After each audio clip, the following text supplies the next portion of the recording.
And we are live. Hello, everybody. Hi, everyone. Hi, Hey, Josh. Lisa. Hey, Lisa. How you doing?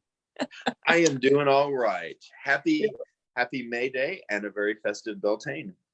Yes, and to you. And you came dressed for our topic. I did. I found my bowler hat.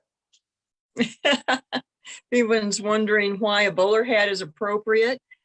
We are talking about pirates and ghost stories, but real life pirates in the Ozarks, and the bowler hat fits right in. It was part of the times and Absolutely. what the Rascalians would wear. So I like my bowler hat. I actually got it at the Halston Mill Civil War days. oh, okay. Is where I picked it up. It's a good solid nice felt. I got a feather put in it, stuck in it there. Cool. And I do like to wear it, so it's a good opportunity.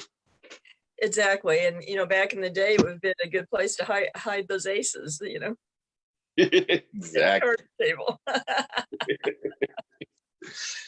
Oh, yeah. So everybody, we want to remind everyone that we are having a book giveaway later tonight.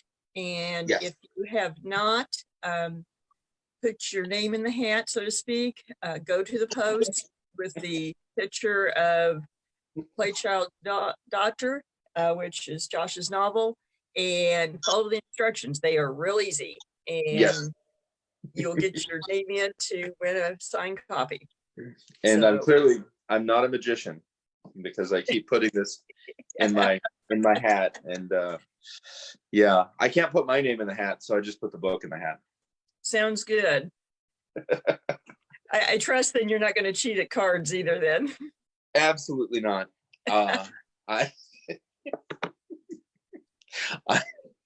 The cards and I are not friends. I love the concept, but keeping track of what my full disclosure to you and to everybody else, my brain remembers all sorts of things except things like random numbers. and that is kind of important when you are playing cards. Yes, the one most important skill for playing cards is like the one skill I don't have. So I'm like, I'll just be doing research. Y'all just play cards. Sounds good. But thanks to everybody for joining in. Yes. And people may be wondering why pirates are one of our topics in the Ozarks. It's not exactly something that most people would associate with the middle of the country, but very true. But there's a long tradition, I guess you would say, of piracy in the Ozarks, and instead of on the high sea, it'd be on the rivers. Yeah, and goes back even before the Ozarks belonged to the United States. Mm-hmm. And kind of just fits into the fact that this area has always been a thoroughfare for commerce, for contraband, etc. And so when that happens, you have people who want to take advantage of that. So not too surprised, but it goes back even to the 1790s, that far back. Mm-hmm. And probably the most infamous case at that time period would be the pirates at Cave in the Rock in the southern tip of Illinois, off of the Mississippi, and which is part of the Ozarks. Well, it's culturally it is. Yeah. And well, it's a little tip in there, so it's one of those things, and I'm gonna run off on a digression here for a moment. But I think a chunk of our country's culture that we don't really have typically we don't have a designated name for is, approximately speaking, upper South, honor culture, hillbilly culture. It's typically rural. It is typically of Scotch Irish, lineage, oftentimes connected with Native American folks as well. And it is clearly coming from somebody who grew up in the Midwest. It is absolutely not Midwest. No, it's not. And at the same time, it is, even though it's in the South, technically, it is absolutely not Deep South. No. Culture at all. It is that middle band below the Midwest and above the Deep South. And it does something, that culture and land tend to intersect and interweave on that. And it's, it is associated with a rougher land, and oftentimes that the mountainous areas, as they stretch through that middle space of the middle of the United States. And so culturally, you have such similarities, and that and what I think is interesting is that state boundaries do not reflect the cultural shift. Right. And so, the very southern portion of Illinois shares so much culturally with the Ozarks, whereas the rest of Illinois is not remotely culturally part of the Ozarks. You see the same thing with very southern Indiana, and of course then Kentucky, and then in Arkansas, the fact that this culture continues in the Ouachita Mountains, and the Ouachitas are geographically or geologically completely separate from the Ozarks. Right. It's completely different past, different, geologically, it's so not the Ozarks. And yet culturally, it shares such a kinship. And you don't, and like, again, coming back to Cave in the Rock, this is an area of Illinois that culturally shares direct kinship with the Ozarks, regardless of its geological structure. Right. Well, in an interesting note, we don't even have to worry about that when it comes to the pirates there, because their story continues and basically is decided definitely in the Ozarks at New Madrid, Missouri. Mm-hmm. So, but at Cave in the Rock, the Samuel Mason gang would hide out there, and then they would pirate ship. They would waylay ships on the Mississippi, and he got quite a reputation, and so the United States government wanted him for ships that steamboats, etc., that he had robbed that were American. The Spanish, who owned this part of the country at the time, it was before the Louisiana Purchase, they wanted him. So basically he was wanted everywhere. And then they kind of hooked up with a real notorious, just ruffian gang, the Hart Brothers gang. And they started drawing a lot of attention because they would kidnap people and then kill them on top of the rock, a cavern in the rock, and throw them in the river. And to the point the pirates threw them out. But you had bounties going around. At that time, the 1790s, a $2,500 bounty was on his head. And which is a lot of money in those days. Yes. And so the Spanish caught up to him in 1803 and hauled him to New Madrid and put him on trial for piracy. And his defense was that he was just a simple farmer misunderstood by his enemies. The judge was not convinced due to the fact that he had $7,000 in gold coins in his baggage, as well as 20 human scalps. Interesting farming. Yes, I guess that's all how you define it, but he did not convince the judge. So they found him guilty, and then after that they turned him over to the U.S. government. So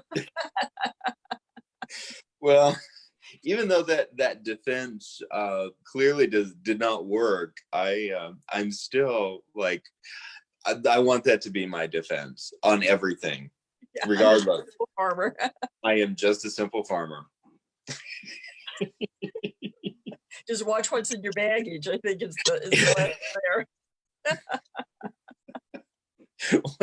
What's the carry-on? What's the carry-on requirements for scalps? I just wanted to ask at the customs checking. Oh, and someone at TSA is having a heart attack. So. Oh my gosh, yeah. On key search engine keywords, I just broke something on the internet with that one. Something that comes to mind, and I, a common thread that we've talked about since we started this is thresholds, liminal spaces, both physical liminal spaces and conceptual liminal spaces. And something that I think people oftentimes would call like the people on the fringe of society, I think exist within those liminal spaces. Yeah. So when we're talking about outlaws, when we are talking about in this case river pirates, when we're talking about, of course, if you get into down the Mississippi and start getting into bayou country, you're talking about pirates with, high seas pirates coming in from New Orleans. When we talk about hoodoo, both of with an African American or a Caribbean base, or hoodoo folk magic with a European base, there's a common thread of liminality or thresholds or crossing. That these are situations and points that, for better or for good or for ill, for better or for worse, these are individuals who have stepped beyond, for example, polite society, or they have stepped beyond the normal, whatever that might be at the time. And I think when someone does that, it is you are taking steps into that liminal space. Yes, definitely. And I think River Pirates definitely is a good illustration of that, and a good illustration of what people don't think of when they think about the past of the area at all. Yes. But it does blend together very naturally. Sort of one of the next sort of big pirate episode in the Ozarks is probably my favorite. And that's with Jean Lafitte, one of the more infamous pirates in our history. Yes. Who famously came to the aid of Andrew Jackson at New Orleans and brought a fleet of ships, which allowed Jackson to win the battle. And there's a lot of coverage and talk about Lafitte later going and maybe even settling in Galveston, etc. But an episode that a lot of people don't know about is that shortly after the Battle of New Orleans, he was basically recruited by the Spanish government again, because they were curious how active America really was in the Missouri Territory. And at that time, the Missouri Territory covered what is now Arkansas and Missouri up into Iowa. It was a huge area, and further west. And so he went on a spy mission up the Mississippi, up the Arkansas River, and near a Little Rock actually prospected for gold. And apparently did find some gold, as the story goes. and then went on further west and then reported back to the Spanish, and then later, maybe or maybe not, settled down in Galveston. So the Ozarks, not even the Mississippi, was definitely in his travels. And there were encounters and some conflicts with Indians as well as white settlers. And so, he wasn't beyond violence in this episode either. So kind of interesting. It is. And I love the reference to Jean Lafitte.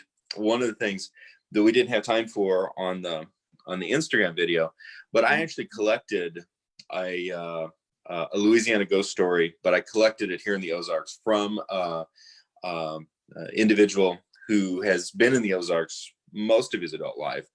Mm-hmm. And I actually pulled it up so I can share it with you guys. Sure.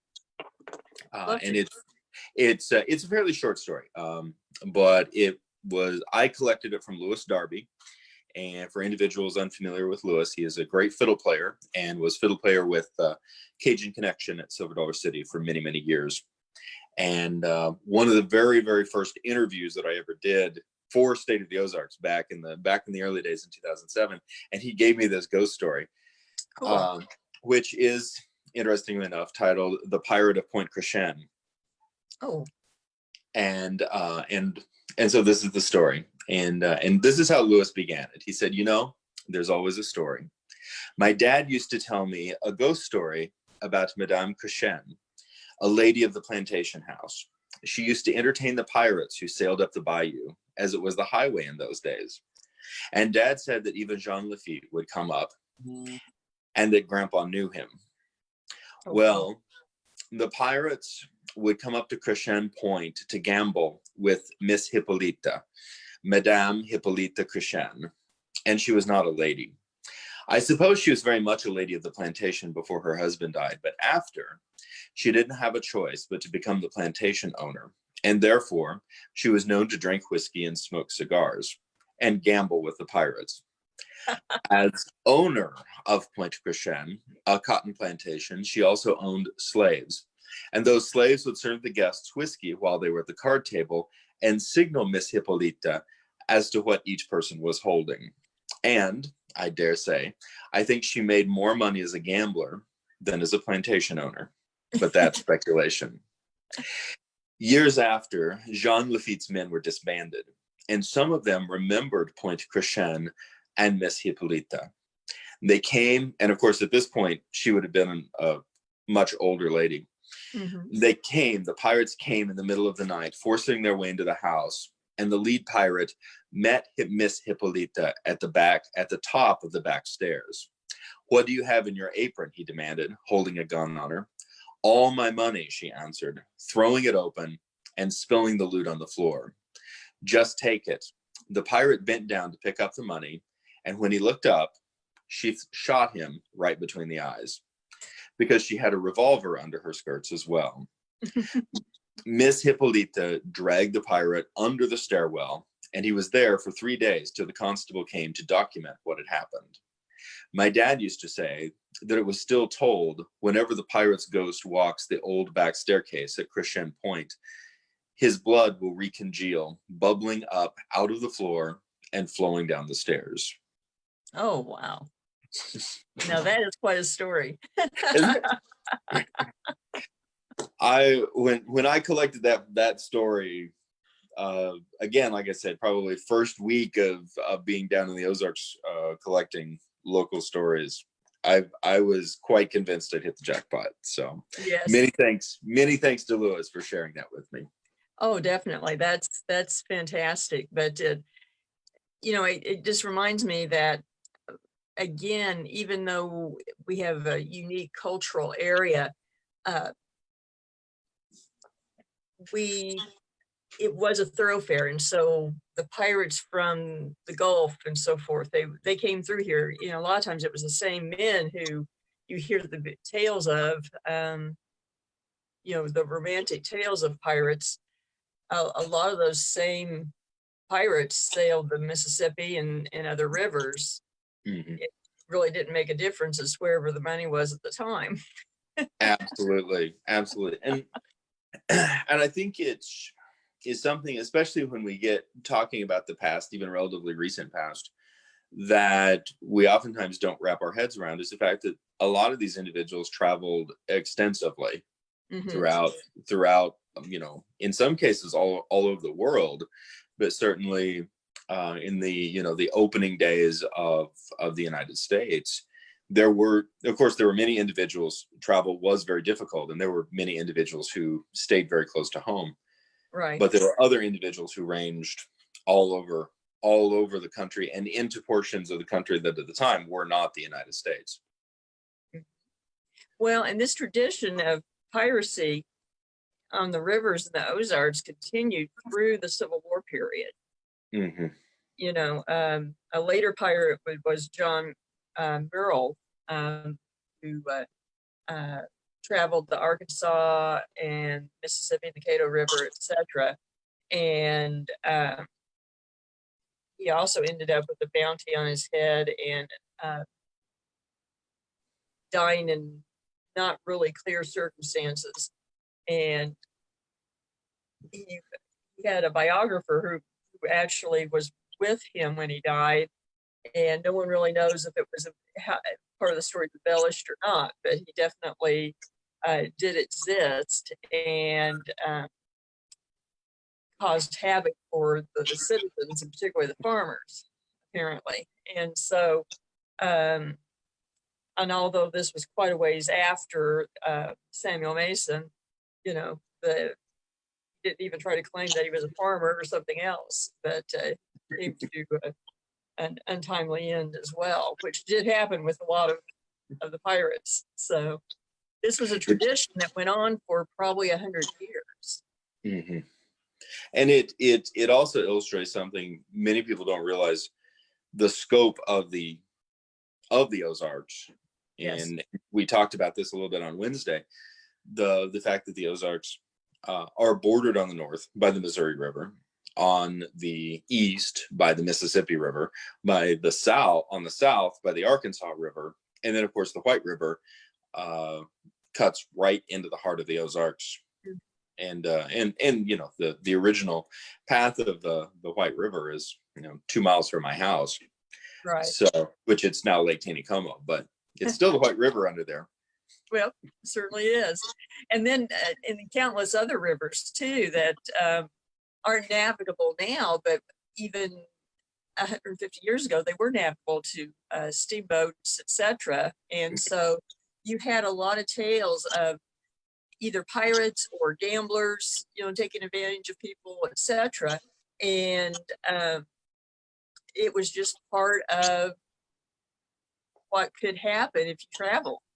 It was, and it does illustrate also, a concept that really captured the American imagination in the 20th century with Billy Cook, with yes. the serial killer hitchhiker, or hitchhiking serial killer. It sounds better that way, but that. And it's that, again, I can't help but come back to these liminal spaces, the Anglo-Saxon and the Celtic superstitions about luck and weddings, the stories of the ghost brides. Why is the point of the moment or the day of the wedding such a and both auspicious but dangerous time? It's because they're stepping through a threshold. Well, when you get into a boat on a river, or into a stagecoach, or into a wagon, or onto a horse, or into a car, you are in a liminal space. You're between two worlds. And with that comes either an anticipated or a forgotten sense of peril. Exactly, and I think we tend to forget some of that, just out of our sort of more leisure life. And not saying life is easy, but it's much easier to travel now. It's much easier to go see things. And so the fact that you would start out into the wilderness really on a boat Yes. Wasn't much different than when they crossed the Atlantic, 500 years ago. And had just as much peril, really. And you know, and we really have stepped into that sense. And I think it's one of the reasons that the Billy Cook story captured the American imagination with a sense of horror, was by the end of the 1950s was this misplaced idea that we were safe. Well, yeah. And I guess for those that are listening that may not be familiar with Billy Cook's story, Billy Cook was America. He was a serial killer or a spree killer. He was the first serial killer who was really studied extensively by psychiatrists. And he was from Joplin, Missouri, had a very troubled childhood. If there was anyone that had gone through enough to snap, it probably was Billy. The experts concluded that he most likely watched his father kill his mother when he was 4. He had a birth defect that he got bullied for. The father then, he was an alcoholic and dumped the children that were still at home after the mother died into a mine shaft, left them to fend for themselves. And when they were found, they were sent to foster care, but they split up the family, and Billy went to a foster mother who she basically made a living by taking in foster children. And it turned out that she was physically and sexually abusive. And by the time he was about 12, he was getting in trouble on purpose and asking to be sent to the state reformatory school so he didn't have to go back. And things just continued. And when he got out of reformatory school, he got caught up in a small-time theft with a brother-in-law, ended up in the penitentiary in Jeff City, which is the nickname for it is the 47 bloodiest acres in America, to give you an idea. And he was 17. So by the time he got out at about 20, came home, things just, he wasn't able to find a job, things weren't working. So he told his dad he was going to go to California, and he hitchhiked out to California to a little town, Blythe, California, in the middle of the desert, got a job at a diner, and for the first time, things seemed to be going okay. He worked there 8 or 9 months, and then no one really knows, but something snapped, and he went on a 23-day killing spree that involved, and actually it's the largest manhunt in history, in American history, and it covered 18 states, the FBI, the U.S. Marshals, and the Mexican government. And and Billy is the reason that your mother told you not to hitchhike. Yeah. Because before that, hitchhiking was very common. And that's what he would do, is he would hitchhike and for a ride, and then something would go wrong and he'd snap and someone was killed. The worst was a family of 5 and their dog. Yeah. And it's just it is that story that reminds you that you aren't safe in a space. Yeah. And I think there are really, when it comes down to it, I think there's 3 categories of stories. There's the story that you're not safe in the space that you should be safe in, right? Like your home. You're not safe in the space, in the liminal space that you're expecting to be unsafe in, like the riverways of America in the 1800s, or you're not safe in the liminal space that you thought you were safe in, but you were not. Right. Like the 1950s highway. Yes. And so yes, so for those that were wondering what we were talking about, that's the story, and you will hear more about Billy on the show when it airs. But yes, absolutely. Yes. And I think, one of the things that we are granted from a historical perspective with Billy Cook is that we do know, comparatively speaking, a lot about his background.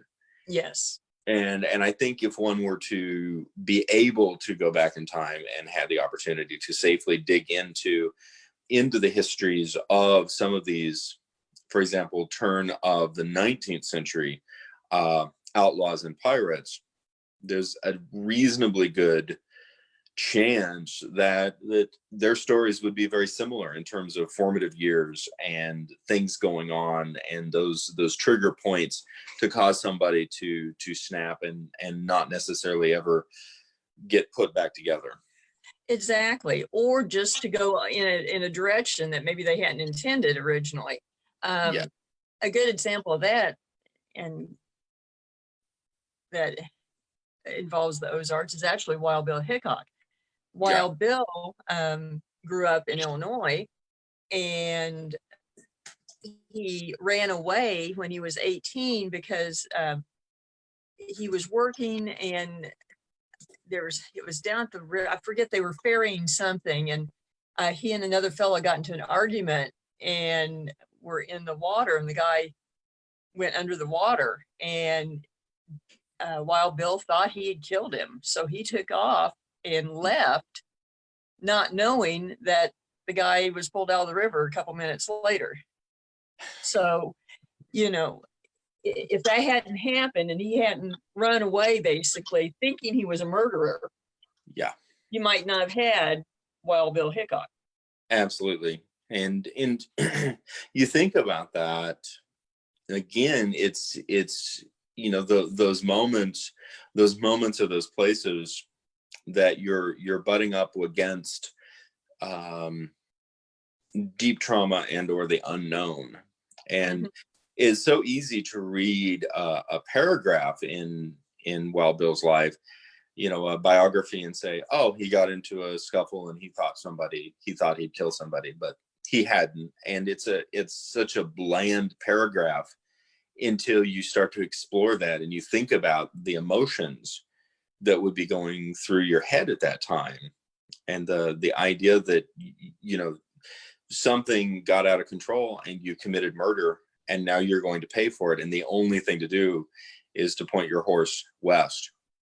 Exactly. And that you can't go home. And once someone says I can't go home, that often pointed them into much more dangerous directions. And that's a lot in this area. It is. And it's such a,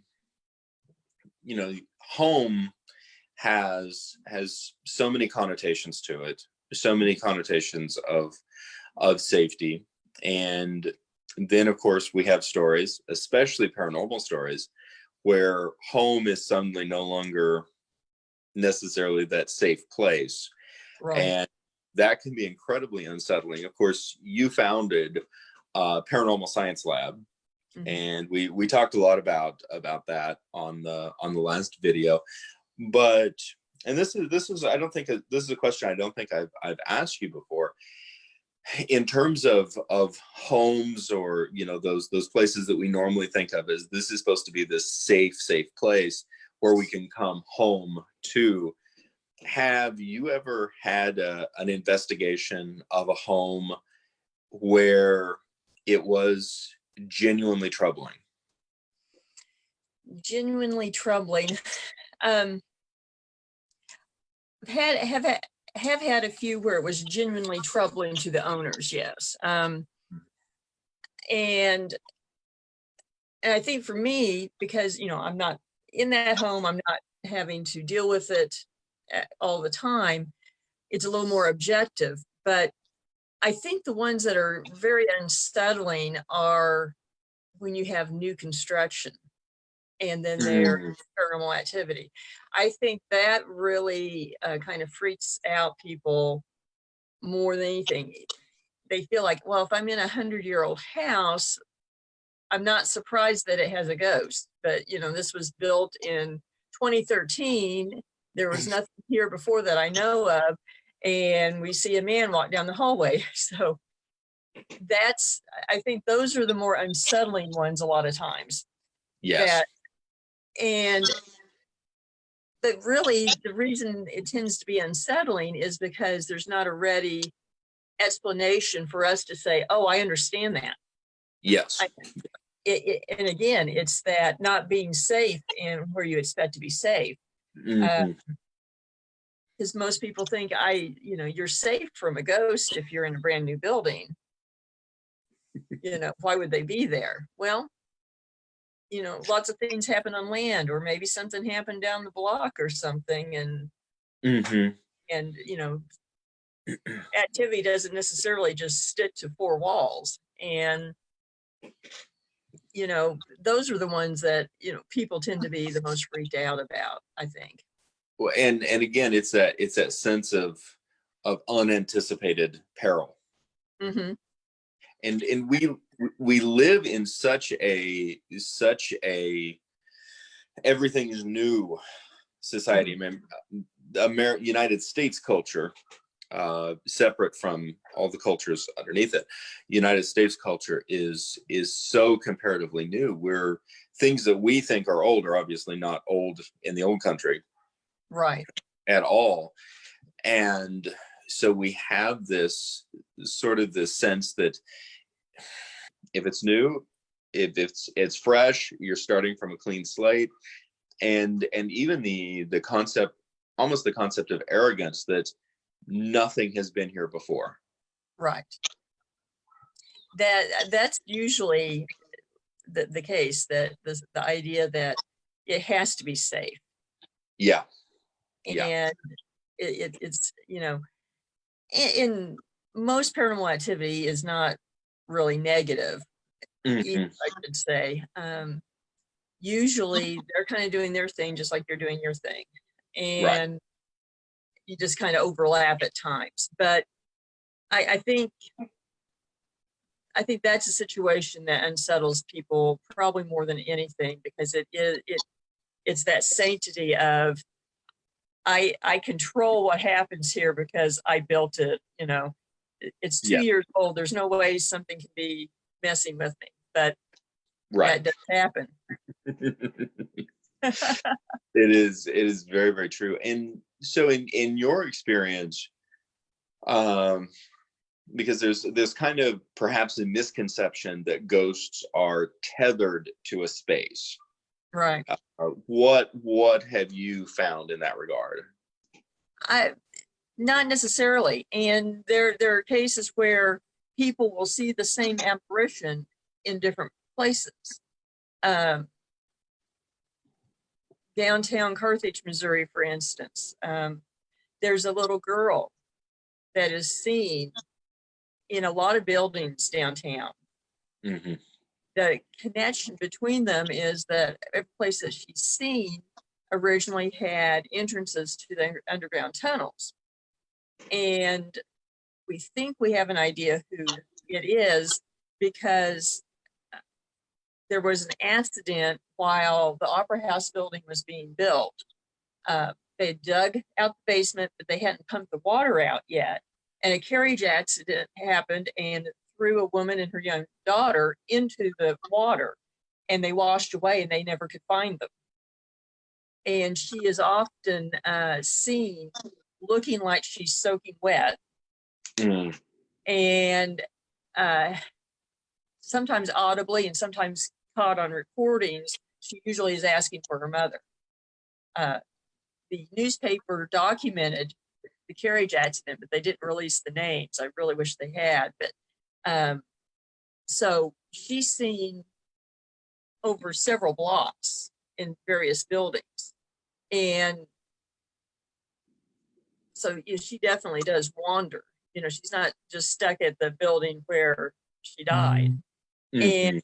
And in fact, she is seen in, well, it's a junior high school now, but originally high school, which is several blocks away, but again was connected to the tunnels. And she will interact and bang on windows. People walking down the street will think that a child got locked in the school. They call, police come out, go through the building. They don't find anything, but there have been times that she's been caught on security cameras. Wow. So yeah, so she's definitely not tethered. My experience, I think, is that they are where they have a connection of some sort. It might be tragic, like in her case, or sometimes it's someplace that they enjoy. I think that's one reason, you have a lot of haunted hotels and so forth. And part of the reason is that a lot of times people will check into a nice hotel to check out, commit suicide. But then there's times that they will see people at a place like that who didn't die there. So I think it's where they feel comfortable for whatever reason. Or perhaps that they feel like they have to be there. Well, that's true. Sometimes it seems as if they are waiting for someone or looking for someone in particular that they expect to be there. I do think some, particularly dealing with children, are almost like guardian angels. Yeah, I would agree with that. And watch over. One of the things that I'm curious about your thoughts on this, and I'll, then we can, is I've heard, and I don't have an opinion one way or the other. I'm a little skeptical, honestly, so I guess I do kind of have an opinion, but I'm open-minded about it. Is that limestone has quartz crystal in it, and that the quartz crystal acts as an amplifier for spirits, and or that it traps spirits within spaces. So if you have an old building made out of quartz limestone, that it just naturally just sort of piles up the ghosts. That's my wording, not theirs. Right. And that's sort of the geotape theory. It's usually what they call that. And I do think there seems to be a correlation. The area that we're in, we have a lot of very haunted locations in a small area, and we are sitting on a bed of limestone, and there's a lot of caverns and there's a lot of underground rivers, and so, and a lot of times activity seems to be close to running water underground or something like that. And I think maybe, I don't think it causes it or necessarily attracts them, but I think it may kind of work as an amplifier, a microphone that I don't know if it enables them to have, basically be more energetic to interact or what, but I think it can act as a amplifier, so to speak, of what's already there. That makes sense. Makes sense. And another question I thought we could talk about, and of course this comes back to rivers and our river pirates, but of course the Celtic peoples regarded water as sacred, and lakes in particular as being gateways into the other world. My first exposure to the idea that water in relationship to spirit activity, we actually came from watching the honestly my favorite Disney film, which is the Disney short of Sleepy Hollow, The Legend of Sleepy Hollow, and the headless horseman cannot pass through the bridge, or more specifically over the water, as he's chasing Ichabod Crane. So I'm like, oh, running water, interesting. And of course we've been talking about rivers and pirates. So what have you all found research wise in regards to water. And of course, you mentioned the girl in Carthage, water and spirit activity. Some places we tend to see a couple of things. Often there's water very nearby, running water, or railroad tracks that are active. And with the railroad tracks, what we figured out is they create a electromagnetic bubble. They're running. And because just coincidentally, we discovered you would get more or better quality EVPs, electronic voice phenomena recordings on tape, when you had a train going by. So we were trying to figure out, well, why would that be necessarily? And we figured out that EMF just jumps way up when a train is passing by. Wow. And at first you might think the generators or anything, but no, talking to engineers, the friction of the wheels and the rails creates a magnetic field, and it pulses out for hundreds of yards on either side. So we often find, particularly private residences, that they're within a few hundred yards of an active railroad track. And when you start asking them correlation of when they see things or hear something, it's often at times that a train is going through. Wow. And I think it has to do with that EMF, that energy. And I think we do the same thing for water. It's a good conductor of energy. And so I don't know if it works sort of in the same way as EMF does for it. I don't know, but there does seem to be at least a correlation with the presence. That's incredible. That's awesome. So I don't know whether your skepticism has changed any or not, but no, and you know my approach on a lot of stuff. I try to be not gullible, but also open-minded, and and the water for sure. I mean, water just has, like, we're so accustomed to it, but it has incredible qualities. And I think one of the places coming back to the Ozarks is a little place called Turner Spring, and it's very remote, very, very isolated in the south central Missouri Ozarks. And it was one of the first really truly springs that I got to visit way back in the day. And it was magical. That sense that you have this pure crystal water coming out of the rocks, and the area around it is so green, and the energy feels different. And I think, I don't know why, but there does seem to be a correlation that those spaces attract energy. Yeah, I agree. And of course, Native American peoples regarded many of the springs as sacred. Yes. The Celts regarded them as sacred. And I think it's one of the reasons that so many people of Celtic ancestry, when they got over here, found a kinship with a number of Native American tribes. There is a similarity in a lot of the beliefs. It is, yeah. And I think, to me, I think it's beautiful. And I do too. And it's the same. It goes very much those same ideas in ancient Greece and ancient Rome, and so many places that I just think there is something. I can't explain why it happens, but I think it has to do something with energy and the environment. Yeah. Absolutely.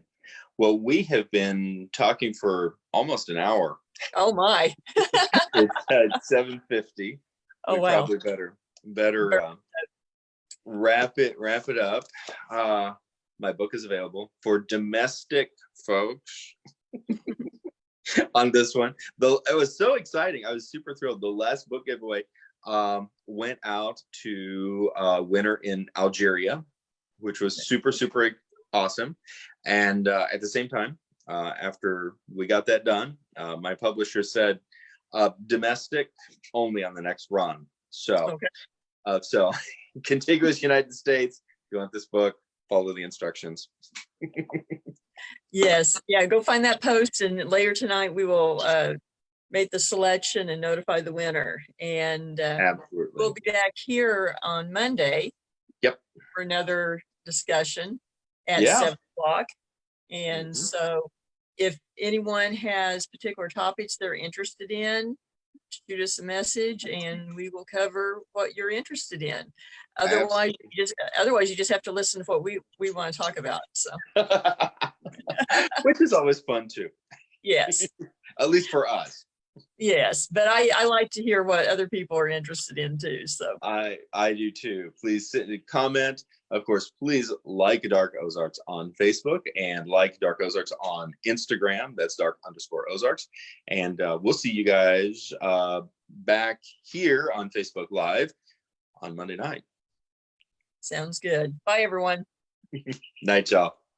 Night.